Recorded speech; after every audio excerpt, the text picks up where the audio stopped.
நாட்டுப்பற்றாளன் செய்திகள் வாசிப்பது வாசுகி தாமோதரன்.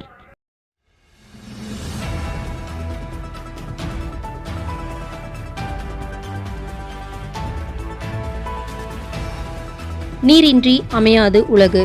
அனைத்து உயிரினங்களும் உயிர் வாழ தண்ணீர் அவசியம். இயற்கை வளங்களில் ஒன்றானது தண்ணீர் சேமிப்பு. பாதுகாப்பான தண்ணீர் பற்றிய விழிப்புணர்வு ஏற்படுத்தும் விதமாக 1993 மார்ச் 22 இருந்து உலக தண்ணீர் தினம் கடைபிடிக்கப்பட்டு வருகிறது. அமைதிக்கு தண்ணீர் என்பதுதான் இந்த ஆண்டின் மையக்கருத்தாக உள்ளது. பங்குனி உத்திர திருவிழாவை முன்னிட்டு நேற்று திருவாரூர் தியாகராஜ சுவாமி கோயில் ஆழித்தேர் திருவிழா தேரோட்டம் வெகு விமர்சையாக நடந்தது.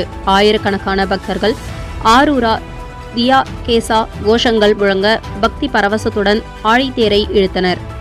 கர்நாடகாவை சேர்ந்த ஷோபா என்பவர் மத்திய விவசாயத்துறை இணை அமைச்சர். இவர் தனியார் தொலைக்காட்சிக்கு அளித்த பேட்டியில், தமிழகத்தை சேர்ந்தவர்கள் எங்கள் கர்நாடகா ஹோட்டலில் வெடிகுண்டுகளை வெடிக்க வைக்கின்றனர். அவர்கள் மீது கர்நாடகா காங்கிரஸ் அரசு எந்த நடவடிக்கையும் எடுக்கவில்லை என கூறியிருந்தார். அமைச்சரின் பேச்சுக்கு தமிழகத்திலும் கர்நாடகா தமிழர்கள் மத்தியிலும் கடும் எதிர்ப்பு கிளம்பியது. கடும் எதிர்ப்பு கிளம்பியதால் தமிழர்களிடம் அமைச்சர் ஷோபா மன்னிப்பு கோரினார். கோவையில் உள்ள ஈஷா அறக்கட்டளை நிறுவனரும் பிரபல ஆன்மீக குரு ஜக்கி வாசுதேவுக்கு கடும் தலைவலி ஏற்பட்டதை அடுத்து மருத்துவ பரிசோதனை மேற்கொள்ளப்பட்டது. இதில் அவரது மூளையில் இரத்த கசிவு இருப்பது கண்டறியப்பட்டது. இதையடுத்து டெல்லியில் உள்ள இந்திரா பிரஸ்தா அப்பல்லோ தனியார் மருத்துவமனையில் சிகிச்சைக்காக அனுமதிக்கப்பட்டார்.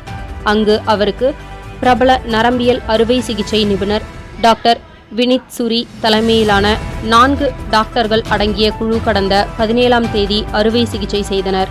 இதனால் அவரது மூளையில் ஏற்பட்ட இரத்த கசிவு நிறுத்தப்பட்டது. தற்போது அவர் குணமடைந்து வருவதாக ஈஷா அறக்கட்டளை தெரிவித்துள்ளது. ரஷ்யா உக்ரைன் இடையே 2 ஆண்டுகளாக நடந்து வரும் போரில் இருதரப்பிலும் ஏராளமானோர் பலியாகினர். இந்த போரில் அங்கு வேலை தேடி சென்ற இந்தியர்கள் சிலர் ரஷ்யாவுக்கு ஆதரவாக போரில் வலுக்கட்டாயமாக ஈடுபடுத்தப்பட்டனர். இந்த விவகாரத்தில் மத்திய அரசு எடுத்த தீவிர முயற்சியில் கடந்த மாதம் அவர்கள் அதிரடியாக மீட்கப்பட்டனர். இந்நிலையில் கேரளாவை சேர்ந்த 3 இளைஞர்கள் ரஷ்ய படையில் சிக்கியுள்ளனர். அங்கு உக்ரைனுக்கு எதிரான போரில் வேலை செய்து வருவது தெரிய வந்துள்ளது. அவர்களை மீட்பதற்காக நடவடிக்கைகள் துரிதமாக நடந்து வருகின்றது என தகவல். டெல்லி முதல்வர் அரவிந்த் கெஜ்ரிவால் கைது. டெல்லி மதுபான கொள்கை முறைகேடு வழக்கில் முதல்வர் அரவிந்த் கெஜ்ரிவால் வீட்டுக்கு நேற்று இரவு சென்ற இடி எனப்படும் அமலாக்கத்துறை அதிகாரிகள் அங்கு 2 மணி நேரம் சோதனை நடத்திய பின் அவரை அதிரடியாக கைது செய்தனர்.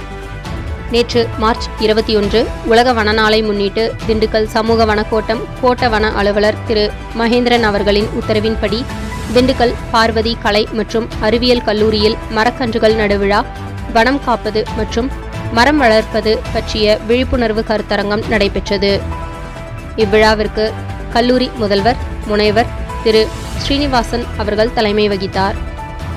அழகர் கோயில் சமூக வனச்சரக அலுவலர் திரு அன்பழகன், ஒட்டன்சத்திரம் சமூக வனச்சரக அலுவலர் திரு சிவராம், வேடச்சந்தூர் சமூக வனச்சரக அலுவலர் திரு நவீன்குமார், நிலக்கோட்டை சமூக வனச்சரகர் திரு அருண்குமார், பழனி சமூக வனச்சரகர் திருமதி மகேஷ், ஆத்தூர் சமூக வனச்சரகர் திரு கார்வேந்தன், நத்தம் சமூக வனச்சரக திரு சக்திவேல், செந்துறை சமூக வனச்சரகர் திரு ஞானபாலமுருகன் ஆகியோர்கள் பங்கேற்றனர். மேலும் வனவர்கள் திரு சுவாமியப்பன், திரு சங்கர், திரு விவேகானந்தன், திரு பாலகிருஷ்ணன் ஆகியோர்கள் விழாவிற்கான ஏற்பாடுகளையும் செய்தனர்.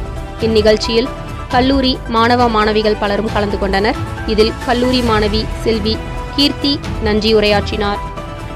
உச்சநீதிமன்ற அறிவுறுத்தலின்படி தமிழக கவர்னர் RN ரவி உயர்கல்வித்துறை அமைச்சராக பொன்முடிக்கு மீண்டும் பதவி பிரமாணம் செய்து வைத்தார். தமிழக மக்களின் சார்பாக ஜனநாயகத்தை காத்த உச்சநீதிமன்றத்திற்கு தமிழக முதல்வர் ஸ்டாலின் நன்றி. மாதம் தவறாமல் வெளிவரும் நாட்டுப்பற்றாளன் பத்திரிகையின் செய்தியாளராக பணிபுரிய விருப்பமுள்ளவர்கள் கீழே உள்ள நிர்வாக அலைபேசி எண்களில் தொடர்பு கொள்ளலாம். 7947789115 மற்றொரு எண் 9944341033. நாட்டுப்பற்றாளன் யூடியூப் சேனலில் விளம்பரம் செய்து பயன்பெறுங்கள். நமது நாட்டுப்பற்றாளன் செய்திகளை அறிந்து கொள்ள யூடியூப் சேனலை சப்ஸ்கிரைப் செய்யுங்கள். வணக்கம்.